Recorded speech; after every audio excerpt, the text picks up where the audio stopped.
Olá, sejam bem-vindos à aula de Financeiro e Tributário. Hoje, continuando nossos estudos, vamos abordar um importante momento de direito tributário, que é o cumprimento dos princípios constitucionais tributários que estão na Constituição Federal. Então, os limites do poder de tributar, um dos limites são o cumprimento pela União, pelos estados, pelo Distrito Federal, pelos municípios, dos princípios constitucionais tributários, porque se violar os princípios, vai ocorrer o quê? Vai ocorrer, no âmbito individual, a violação do direito líquido e certo, que vai gerar mandado de segurança, que vai gerar ações judiciais de declaração de exigibilidade da cobrança por violar princípios. Então, são questões processuais tributárias que se tornam reais por meio de lides que a União, os estados federais, os municípios não podem ultrapassar, que é legislar violando, cobrando, arrecadando sobre questões que violem aí os princípios constitucionais tributários. E hoje vamos falar de 8 princípios constitucionais tributários. Então, a Constituição Federal de 1988 estabelece lá vários princípios tributários. Nós temos aí pelo menos 15 princípios tributários. Temos aí 8 princípios na aula de hoje. A Constituição coloca os princípios como algo que é a harmonia do sistema tributário. São proposições estruturantes do sistema, os princípios. Eles estruturam o sistema tributário, maximiza aí a questão do limite do poder de tributar, norteia a atividade infraconstitucional, ou seja, toda a legislação infraconstitucional vai se basear em princípios constitucionais tributários, nos termos da legislação constitucional. Então, a lei infraconstitucional deriva e ela vai seguir, vai se balizar por esses princípios constitucionais que são estruturantes do sistema tributário nacional, onde estão ali, entre o artigo 145 e o 155 da Constituição Federal, os princípios constitucionais tributários, ok? A Constituição, então, coloca aí espécies de princípios. Hoje nós vamos estudar as espécies que têm efeito de alcance erga omnes, em relação a todos. Então, princípios de abrangência tributária, onde atinge todos os rolos de destinatários contribuintes no solo brasileiro. Os primeiros erga omnes, os princípios constitucionais tributários erga omnes que nós vamos estudar, são vinculados à segurança jurídica, que é a legalidade tributária, a primeira. Tá? A segunda é a anterioridade ou anualidade. Depois temos o princípio da anterioridade nonagesimal tributária, 90 dias passa a viger. Princípio do efeito imediato, passa a viger no dia seguinte de publicada no Diário Oficial a norma tributária. E o princípio da irretroatividade. Todos eles aí são importantíssimos, que conferem segurança jurídica tributária. Quando a União viola, quando o Estado viola, o Distrito Federal viola, o município viola esses princípios, eles estão violando os princípios de segurança jurídica tributária do sistema tributário nacional. É algo muito sério, cabe aí as ações judiciais, porque formam uma lide, ultrapassa o limite de tributar a segurança jurídica do Estado Democrático de Direito. Tá? Então isso é muito sério. E todas essas questões estão aí elencadas no artigo 150 da Constituição. Tá? Nós vamos estudar uma a uma agora. Começando, gente, o princípio da legalidade, o princípio da legalidade tributária, ele trata aí do artigo 150, inciso 1. Então, somente uma lei pode exigir ou aumentar o tributo. Sem lei que o estabeleça, não pode existir o tributo. Então, isso é o princípio da legalidade, a função que a lei que vai exigir nas formas da lei, de suas questões preceituadas, o tributo. Então, sem o prejuízo do que está previsto em garantias asseguradas ao contribuinte, é vedado, é proibido o Estado, o Distrito Federal e os municípios exigir ou aumentar tributos sem existência de uma lei que o estabeleça. Tá? Então, o princípio da legalidade reforça o artigo 5º, inciso 2 da Constituição. Ninguém será obrigado a fazer ou deixar de fazer alguma coisa senão em virtude de lei. Tributariamente falando, é isso. Cria uma garantia aos contribuintes. É uma garantia, porque a limitação do poder público de tributar está dentro do princípio da legalidade. Significa que o chefe do governo federal, o chefe do governo distrital, do governo estadual, do governo municipal, ele pode livremente eleito fazer legislações que não cumpram também com o objetivo do sistema tributário nacional, que dê insegurança jurídica. Então, qual é a forma da lei? A lei que se pede dentro de sua competência. Tem lá as formas da lei para se fazer a legislação tributária. Todo mundo sabe que o artigo 146 da Constituição Federal manda que a lei tributária seja feita por lei complementar. Então, no processo de legislativo, para se fazer a lei tributária, é importante mencionar que a lei complementar será a base da legislação tributária brasileira. Como o Código Tributário Nacional é de 1966, ele era uma lei ordinária dentro da Constituição anterior, a de 1988. Quando a Constituição de 1988 entrou em vigor, ele assumiu a natureza jurídica de lei complementar à Constituição Federal. Então o CTN existe hoje como lei complementar. Mas a Constituição Federal diz que toda matéria tributária após 1988 será regulada por lei complementar. Então, independentemente da existência do CTN, todas as leis complementares vão regular, né? É o modelo, é a forma legal para se regular a tributação segundo a Constituição, artigo 146, é a lei complementar. Então, o Congresso Nacional, né, a participação efetiva dos representantes do povo para formar a lei tributária. Então, o processo legislativo tem que passar por lei complementar, exceto os casos de medida provisória, que são aí casos que eventualmente tenhamos aí as questões que envolvam calamidade pública, como nós estamos vivendo atualmente, casos que envolvam interesse econômico, né, interesses aí de urgência. Então, é o que estamos vivendo aqui na nossa quarentena. Aí pode fazer uma regra tributária por medida provisória e aí vai se apreciar, segundo o artigo 62 da Constituição, os efeitos dessa medida provisória para tornar ela uma lei na forma aí dos 45 dias, por mais 45 dias, para transformar a medida provisória em lei tributária. Então, a exceção existe, né, ao princípio da legalidade. É isso que é importante a gente frisar. Então, o princípio da legalidade tem como regra a lei complementar. E por exceção, né, aí situações que envolvem medida provisória para regular a economia, os impostos de importação, exportação, IOF, IPI, né? Então, como também a CID combustíveis, o ICMS combustíveis, nós temos aí nessas situações uma exceção stricto sensu, ou seja, específica, que é onde se pode utilizar a questão de medida provisória. Ou resoluções da CAMEX, na Câmara de Comércio Exterior do Ministério, né, de Indústria e Comércio, que aufere aí as resoluções da CAMEX, que são situações que podem mudar as alíquotas, criar embargos, tudo para imposto de importação e exportação, as resoluções da CAMEX. E medida provisória para os outros, né? IOF, IPI, CID combustível, ICMS combustível. Então, são situações aí onde se majora, aumenta, diminui, né? Porque é uma situação urgente, tem a ver com a urgência, né? Tem a ver com a situação financeira urgente, tem a ver com a calamidade pública. Então, essas resoluções, elas têm aí a função de regular, né, a economia. Então, lembra, né, da situação, né, a função extrafiscal desses impostos. Então, na função extrafiscal, a urgência pede que seja por medida provisória ou, no caso específico do imposto de importação e imposto de exportação, por resoluções da CAMEX. O princípio da legalidade, dentro dessa exceção, nos dá resposta por meio dos outros três princípios. Princípios da anterioridade, princípio da anterioridade nonagesimal e o princípio do efeito imediato, que também são de segurança jurídica. Então, vejam só, normalmente pela lei tributária, você faz uma lei tributária, uma lei complementar em regra, o que você fizer de processo legislativo no ano só entrará em vigor no primeiro dia do ano seguinte. Isso significa o princípio da anterioridade. Ou seja, só em 1º de janeiro do ano seguinte é que vai ter validade, eficácia, aquela norma que foi feita no ano anterior. Por isso se chama princípio da anterioridade. Alguns, ainda como Sacha Calmon, que é um doutrinador, fala que esse princípio da anterioridade significa que é o princípio da anualidade. Não é muito utilizado mais o termo anualidade, mas se algum concurso público falar que o princípio da anualidade é que vai entrar em vigência a tributação da lei complementar no ano seguinte, né, isso tem a ver com o princípio da anterioridade. Tá? Cuidado, porque pode até algum concurso ficar vinculado a esse conceito doutrinário de Sacha Calmon.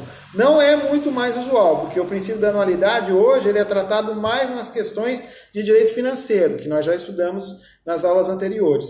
Em direito tributário, a maioria doutrinária, os julgados, eles utilizam o princípio da anterioridade. Então, no primeiro dia do exercício seguinte, né, do ano seguinte, 1º de janeiro, é que passa a ter vigência e eficácia a lei confeccionada, a lei complementar confeccionada no ano anterior. Então, o princípio da anterioridade está no artigo 150, inciso 3 da Constituição Federal, a linha B do inciso 3.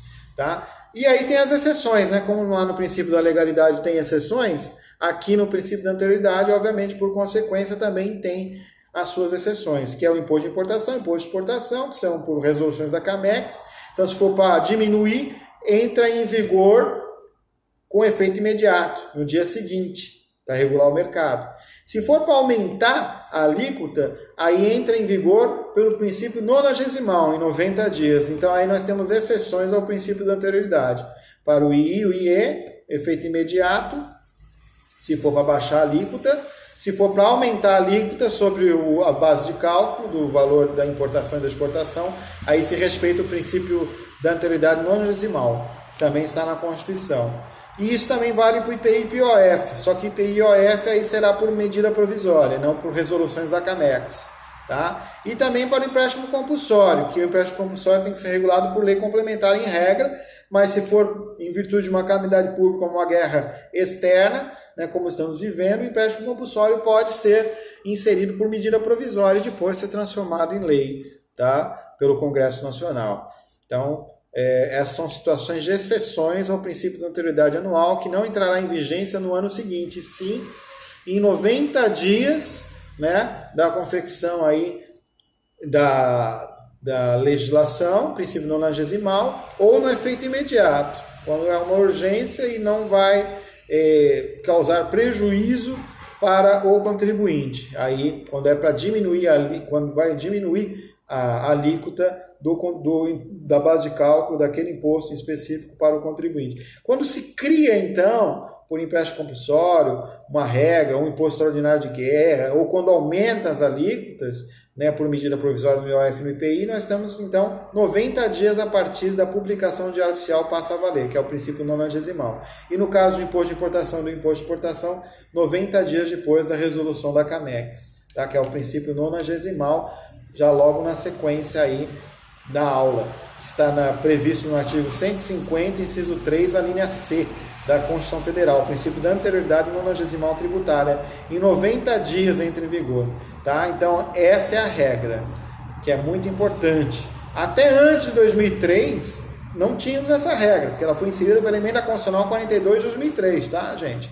Hoje, desde 2003, é aplicada aí a regra do princípio da anterioridade nonagesimal como exceção ao princípio da anterioridade, né, que é justamente entrar em vigor no ano seguinte. E aí nós temos as exceções, que são justamente os casos de IE, IPI, IOF, IEG e empréstimo compulsório, tá? Como princípio da anterioridade nonagesimal no artigo 150, inciso 3, a linha C da Constituição, inserido aí desde 2003. Antes disso, se aplicava a LINDB, né? No caso, Lei de Introdução às Normas do Direito Brasileiro, que prevê 45 dias, né? Antes de 2003 se aplicava isso.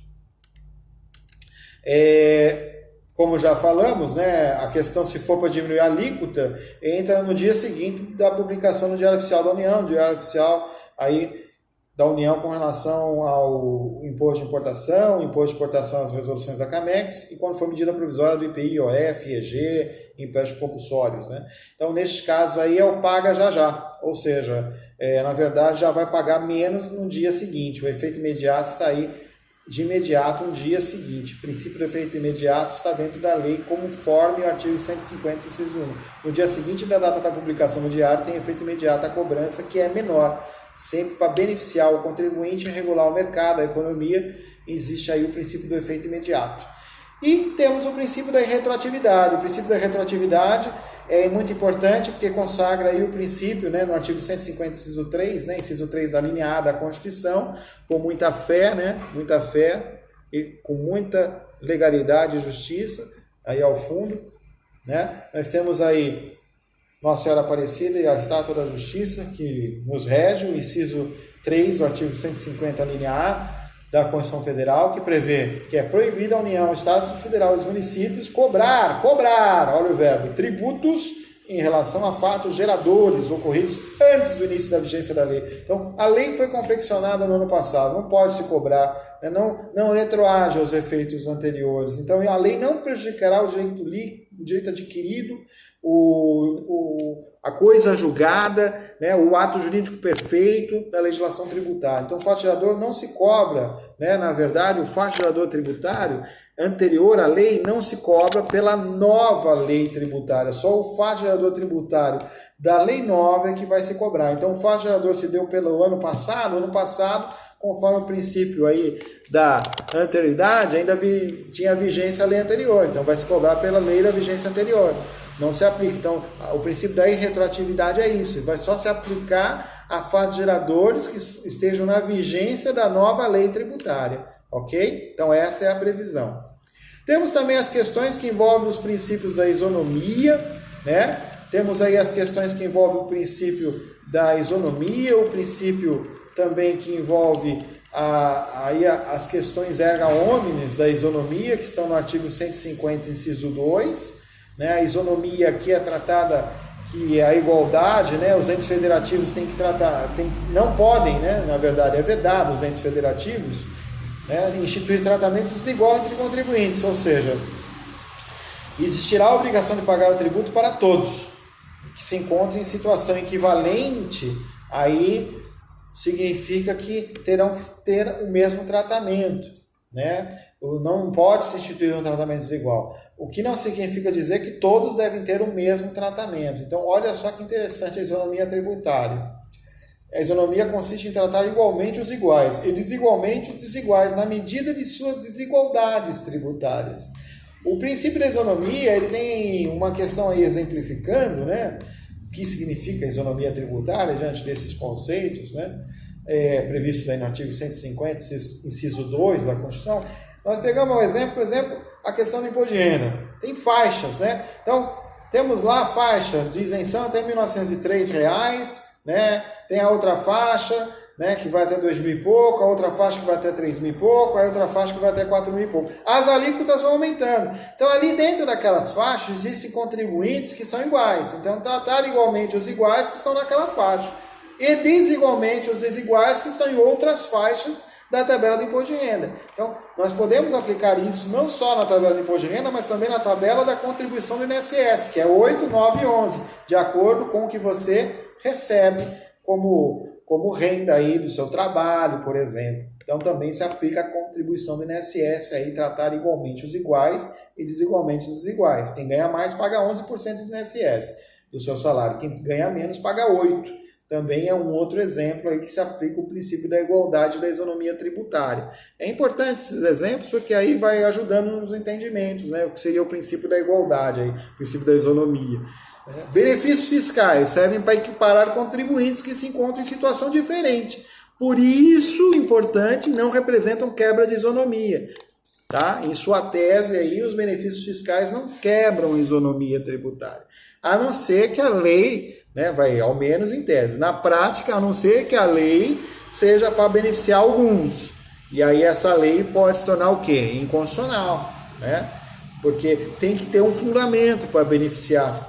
Né, um fundamento econômico, um fundamento jurídico, não pode existir a violação ao princípio da impessoalidade, né, que é um princípio da administração pública. Artigo 37, né, tem lá inciso 2 da Constituição, diz que o administrador público não pode criar uma regra tributária que seja pessoal, porque aí o benefício fiscal na prática, né, ele não terá aí o cumprimento do princípio da isonomia, existirá uma quebra, tá? É isso que eu quero dizer. E aí viola também o princípio da legalidade, da moralidade, né? Tudo que vocês já viram em direito administrativo, o LIMP, né? Artigo 37, lá da Constituição Federal, os princípios da administração pública. Então é importante, né, essa questão, né, o que seria o princípio da isonomia. Vamos ter aí, em tese, a regra, né, do imposto de renda, as faixas que são iguais, conforme os ganhos, e aí desigualmente vai ser tratado conforme o aumento da alíquota. Isso é o princípio da isonomia tributária. E o princípio da isonomia tributária não tem condição de ser operacionalizado, né, sem a ajuda do princípio da capacidade contributiva, porque um depende do outro. Né? A questão aí que envolve a isonomia envolve a capacidade contributiva. E a capacidade contributiva, que é o outro princípio, está no artigo 145, parágrafo 1º da Constituição. Diz lá que sempre que possível os impostos terão caráter pessoal e serão graduados segundo a capacidade econômica do contribuinte. Então, facultada a administração, conferir efetividade a esses objetivos, identificar, respeitar os direitos individuais e nos termos da lei o patrimônio, né, o rendimento e as atividades econômicas aí do contribuinte de forma individual. Então, isso significa dizer que a capacidade econômica, em limite, transcende a reserva do mínimo existencial. Então, é um critério constitucional, vai instrumentalizar uma isonomia na esfera tributária, vai delimitar o quê? Uma zona ideal de tributação. Então, somente alguns impostos aí né, teremos a aplicação do princípio da capacidade contributiva, fazendo o quê? Nascer a justiça fiscal. Então, critérios importantes que vale a capacidade contributiva são impostos, que é o que diz o artigo 145, os impostos terão caráter pessoal, serão graduados conforme a capacidade econômica do contribuinte, sempre que possível. Então, são critérios da proporcionalidade, progressividade e seletividade. Então, por exemplo, imposto de renda proporcional à renda. Então, nós temos lá as faixas iguais e que a alíquota vai aumentando para tributar de forma desigual quem estiver com proporção desigual a outras faixas. Mesma coisa aí se aplica com relação à progressividade, a essa questão, e a seletividade com relação ao ICMS e ao IPI. Também temos justiça fiscal com relação à sua capacidade contributiva nesses dois impostos com relação à seletividade. Tá? Interessante aí, nós temos um quadro comparativo, né, de como se aplica essa questão, né, o tributo proporcional, o tributo progressivo, né, 10% sobre 10 mil é 1.000, progressivamente 10 mil sobre 20%, 2 mil. Então vejam aí, existe o tratamento dos desiguais, né, mas quem estiver igual dentro dessas faixas será tratado igual. Então, vai aumentando ou diminuindo as alíquotas. Então, isso nós temos proporcionalmente e progressivamente os princípios aí vinculados à capacidade contributiva. E a seletividade é a mesma coisa. Quanto menos importante, maior a alíquota. Quanto mais importante, menor a alíquota. Então, também se aplica a capacidade contributiva de acordo com a essencialidade do produto industrial ou da circulação daquela mercadoria ou serviço específico lá do artigo constitucional que prevê o ICMS. Gente, proibição de confisco é o último princípio da aula de hoje. Então, é proibido confisco, tá? Isso a lei diz. É proibido confiscar. Não é permitido legislar confisco. É proibido confiscar. Diz a lei a seguir. É proibido confiscar. Temos que seguir a norma. Ok? Então, diz lá o artigo 150, inciso 4, com a ajuda de Roberto Carlos, né, obviamente, que o inciso 4 da Constituição Federal, sem prejuízo de outras garantias asseguradas ao contribuinte, né, essa questão da limitação do poder tributário dos entes, né, a União, Estado e Distrito Federal não podem utilizar o tributo com efeito de confisco. Então, proibido usar tributo com efeito de confisco é princípio fundamental, impede que o tributo tenha intensidade tamanha a ponto de anular a própria riqueza do contribuinte. Então, é importante dizer qual é o limite. Então, o limite está aí, né, dentro de uma questão que não pode invadir o princípio da reserva do mínimo existencial e a dignidade da pessoa humana, né, e anular a riqueza. Então, a zona ideal de tributação fica entre esses dois. O STF reconheceu isso no recurso extraordinário 80.093, ok? Devemos deixar claro, porém, que não apenas os tributos, mas também as penalidades fiscais, quando excessivas ou confiscatórias, estão sujeitas ao mesmo tipo de controle jurisdicional, diz lá o recurso extraordinário 80.093, com origem de São Paulo, no STF. Tem tudo a ver, não é só a tributação, mas também as penalidades que não podem sofrer confisco. Então, por isso é que o imposto de renda, né, a maior multa é 100%. Né? Não pode ser acima de 100%, porque aí vai anular a riqueza. Então, é um parâmetro. As multas também são proporcionais, né, à infração. Não pode anular a riqueza. A multa não pode ser o próprio valor do veículo. Então, são exemplos daí de zona ideal de tributação que infere-se o conceito, né, de zona ideal de tributação que está dentro do que diz o artigo 150, inciso 4 da Constituição Federal. Ok, gente? Então, espero que vocês realizem aí os seus estudos, né, apliquem o conhecimento no questionário e vamos estudando. Estamos aqui. Se tiver alguma dúvida, estou à disposição. Obrigado, abraços e até a próxima.